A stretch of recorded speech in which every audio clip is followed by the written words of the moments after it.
Pahami, sebenarnya gampang memahami ini. Cuman kalian memang aku nggak ngerti apa yang membuat kalian jelimet berbelit-belit ya.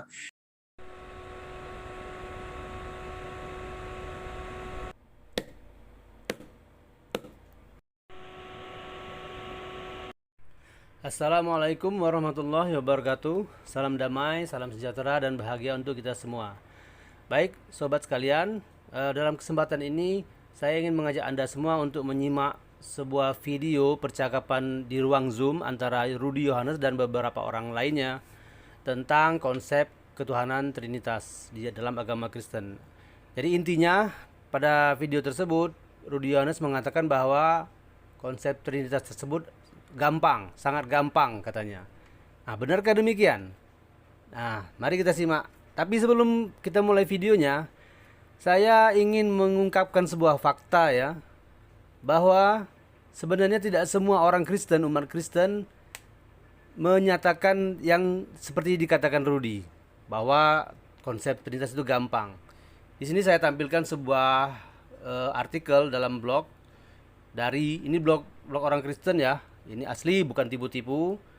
Sana sumber blognya ada, nama blogernya juga ada. Anda bisa lihat di layar tuh ya, ada itu di situ.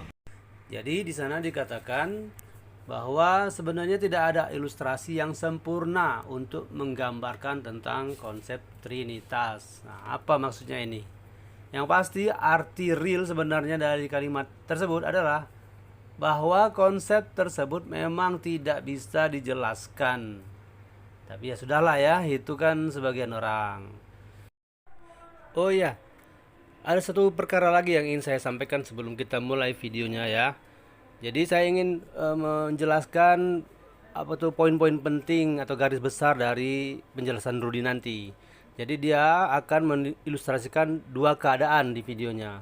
Keadaan pertama yaitu dia mematikan kameranya jadi gelap. Nah, itu diilustrasikan sebagai alam surga di mana tubuh Rudy yang tidak terlihat itu dianggap sebagai Bapak, Tuhan Bapak ya, dan suaranya disebut suara Rudy itu firman yang masih berada di surga. Kemudian di keadaan kedua dia menyalakan kembali kameranya dan wajahnya terlihat, yaitu diilustrasikan sebagai Tuhan Yesus yang berada di bumi yang terlihat oleh seluruh manusia, dan suaranya disebut Sang The Butters, yaitu firman yang turun ke bumi dan menjelma ke dalam diri Yesus. Itu ya. Ini biar Anda semua lebih cepat dan lebih gampang mencerna apa yang diuraikannya. Oke, sekarang mari kita lanjut ke videonya. Sekarang udahlah, lihat ke layar ini ya. Sekarang aku berbicara. Hai Mbak Joycel, coba apa sapaku. Hai Joycel. Halo, itu mic-nya tertutup Hai, itu. hai, iya. Bukan Gimana? hai, namaku ada. Hai Joycel. Hai, Bang Rudi. Nah, sekarang Joycel mengatakan suaraku itu Bang Rudi. Artinya si Joycel meyakini suaraku itu adalah si Rudi. Padahal yang dia dengar hanya suara. Wujudnya hanya gelombang. Jadi gelombang itu si Joycel mengatakan Rudi, Rudi, Rudi, Rudi.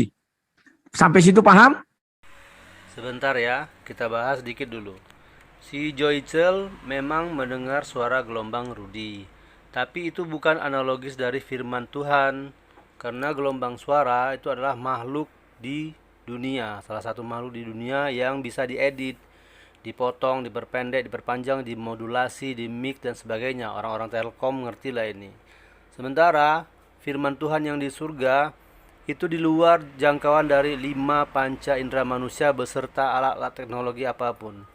Jadi ini tidak analogis ya, tidak sinkron ilustrasi seperti ini. Sudah salah ini. Terus kesalahan yang kedua begini, ketika Rudy mematikan kameranya, yaitu ilustrasi sebagai alam surga, oke, wajahnya tidak terlihat sama seperti Bapak di surga, yaitu gaib tidak terlihat. Tetapi mengapa suara Rudy masih terdengar, audionya masih terdengar? Kalau yang dengar cuman si Joycel, oke lah kita anggap dia sebagai Nabi Musa yang mengalami mukjizat. Tapi suara Rudy terdengar oleh seluruh peserta Zoom, artinya seluruh manusia di bumi. Ini sudah salah. Nah, seandainya dia berkelit, oh itu cuma dalam rangka demi berkomunikasi untuk menjelaskan teorinya, pun tidak bisa. Karena yang namanya sebuah ilustrasi harus mengindikasikan, menunjukkan fakta yang sebenarnya tentang objek atau perkara yang diilustrasikan di lapangan. Jadi ini tidak betul nih, sudah salah juga ini. Sekarang aku tingkatkan. Kutunjukkan wajahku. Inilah wajahku yang asli, si Rudy itu. Tapi ku kirim dengan ke si Joycel dengan nama Sang Debaters. Hai Joycel. Hai, halo Sang Debaters. Nah, sekarang si Joycel sudah memanggil aku Sang Debater. Oh, Nggak karena Rudy di sini lagi. yang tulis seperti itu. Betul, memang yang sama tulis dengan seperti Yesus. itu. Betul, sama dengan Yesus. Namanya di bumi si Yesus, di sorga Bapa. Ketika Bapa berbicara kepada Musa, Musa berkata, ya Yahweh, ya Elohim. Tetapi setelah di bumi, Yesus firman itu jadi manusia, maka orang-orang zaman itu mengatakan, ya Yesus. Baik, sobat sekalian, sekarang kita sampai ke kesalahan ilustrasi yang keberapa? Yang ketiga ya. Oke, nah sekarang Rudy menyalakan kameranya. Ini ilustrasi dari dirinya sebagai Tuhan Yesus yang terlihat jelas, dan kemudian visual studionya itu sebagai alam bumi. Kemudian suaranya, suara Sang Debaters adalah sebagai firman yang menjelma dalam dirinya. Tapi tunggu dulu. Tadi di menit keberapa tadi ada dia sebutkan kalimat seperti ini. Ku kirim ke Joycel suara Sang Debaters. Coba simak dan cermati kalimat ini. Jika ada yang dikirim, maka berarti ada yang mengirim. Maka tentu saja ada hierarki di situ, ada tingkatan, tidak setara. Padahal katanya ketiga pribadi Tuhan ada setara.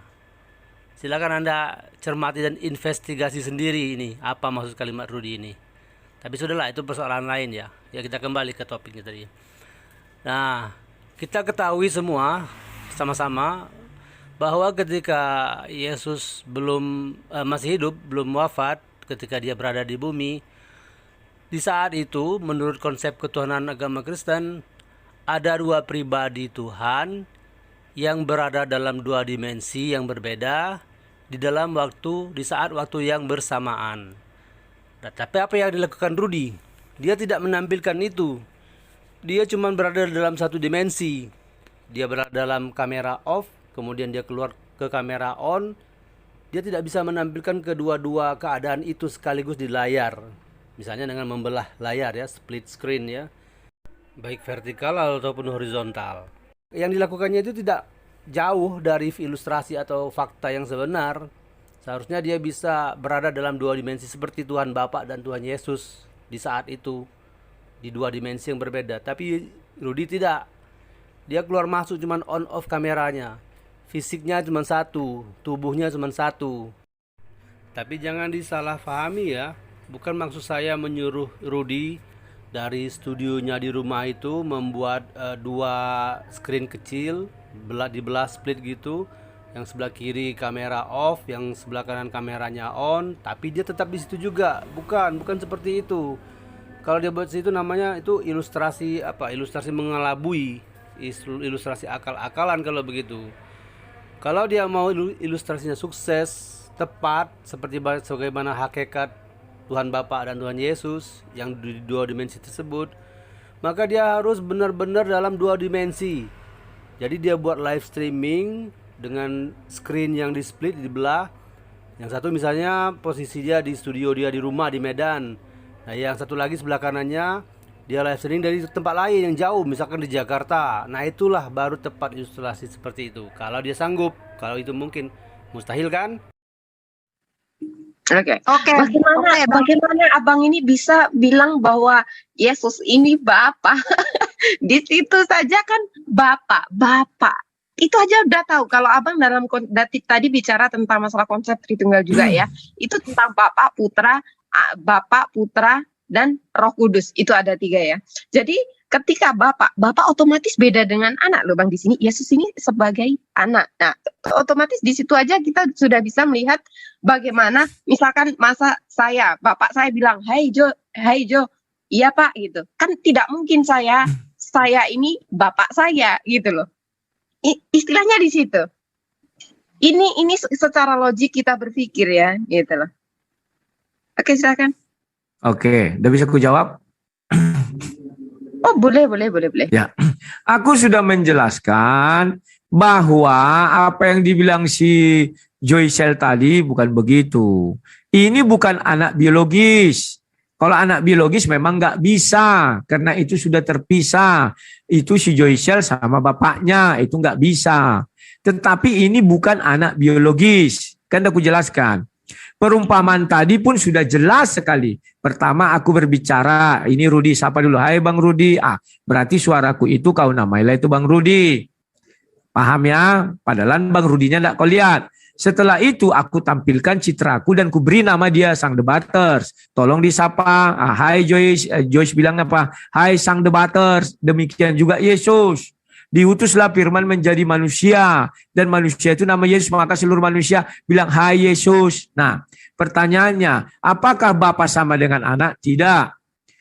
Secara materi tidak. Ingat ya, maka Kejadian 1 ayat 1, Kejadian 1 ayat 2, Kejadian 1 ayat 3. Ya. Apakah firman itu adalah Bapa? Tidak. Apakah Roh Kudus itu adalah firman? Tidak. Sama dengan manusia. Apakah si Adam itu adalah firman? Tidak. Apakah roh? Tidak. Paham ya? Demikiannya juga roh bukannya si Adam. Firman juga bukan si Adam.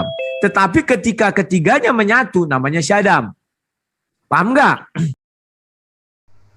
Ya, sahabat sekalian, itulah tadi penjelasan Rudi Yohanes ketika mengilustrasikan tentang konsep Trinitas. Tadi sudah sama-sama kita periksa, ternyata ilustrasi Rudi tersebut gagal ya, salah ya, tidak tepat. Oke lah, sudahlah. Sekarang kita lebih baik sedikit bicara tentang apa sih dan bagaimana sih konsep Trinitas tersebut. Nah, coba perhatikan gambar diagram ini. Kalau kita perhatikan dengan cermat, sepertinya gambar ini benar ya, sepertinya. Tetapi dalam penjelasan tentang konsep tersebut, diagram tersebut, ada dikatakan bahwa setiap pribadi Tuhan itu mempunyai kehendak sendiri, kehendak masing-masing. Tapi mereka adalah satu kehendak. Nah, bahasa inilah yang sangat rancu.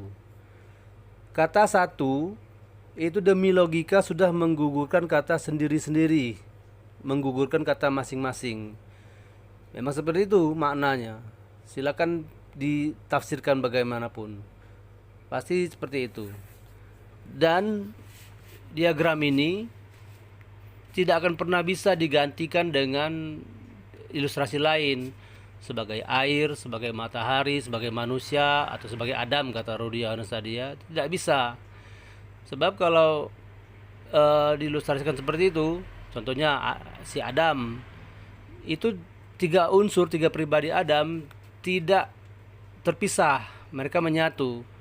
Kalau tubuh Adam saja tanpa roh, tanpa firman, tanpa tubuh apapun, itu sudah bukan Adam, sudah mayat, itu sudah mayat. Sudah gagal kan kalau diilustrasikan. Atau seperti ini, misalkan ini ada diagram angka, kita jadikan ilustrasi angka, pun sama. Sekilas seperti benar, satu adalah angka, tiga adalah angka. Tapi coba tengok, satu bukan tiga memang betul, tetapi karakter tiga berbeda dengan karakter satu. Tiga lebih besar dari satu, dan seterusnya. Semua ilustrasi apapun kalau dibuat menggantikan diagram tadi tidak akan pernah bisa. Karena itulah timbul di kalangan umat Kristen sendiri yang tidak memahaminya. Bahkan masih mending kalau tidak paham ya. Ada yang sampai menolak, membantah. Seperti ini nih, salah satu YouTuber ini nih. Nah, ini mereka membantah ini nih. Mereka bukannya tidak paham, mereka orang yang mengkaji teologi kekristenan. Tapi itulah Kita nggak ngerti dari kenapa bisa begini. Oke ya, paling-paling kalau kita sering mendengar itu sebagai apa ya, pertahanan terakhir ya, the last defense. Mereka akan bicara tentang Roh Kudus. Nah, kalau Roh Kudus ini ya juga masih membingungkan sebenarnya. Kenapa begitu? Karena setiap denom dalam tubuh Kristen masing-masing mengakui mempunyai kuasa Roh Kudus. Trinitas, Tritunggal berkata mereka punya kuasa Roh Kudus. Unitarian, Oneness juga punya Roh Kudus. Karismatik juga begitu. Ada 300-an denom di Indonesia dan 40-an ribu di dunia yang berbeda-beda tradisi dan segala macam di tubuh Kristen. Masing-masing mengklaim punya kuasa Roh Kudus. Nah, sekarang kita bingung sebenarnya berapa jumlah berapa Roh Kudus ini sebenarnya. Kok bisa mengilhami hamba-hamba Tuhan dengan beraneka ragam macam ajaran dan konsep tentang Tuhan ya. Ini perlu dipertanyakan ini nih. Oke lah ya, sebelum kita tutup video ini masih ada satu hal lagi yang ingin saya cerita-cerita lah gitu ceritanya ya. Kita mungkin pernah mendengar ucapan di kalangan umat Kristen begini. Mereka berkata bahwa konsep Trinitas inilah menjadi sebuah bukti yang kuat bahwa itu adalah ajaran Tuhan, Alkitab adalah firman Tuhan. Kenapa? Bukan tulisan tangan manusia Alkitab tersebut. Kenapa?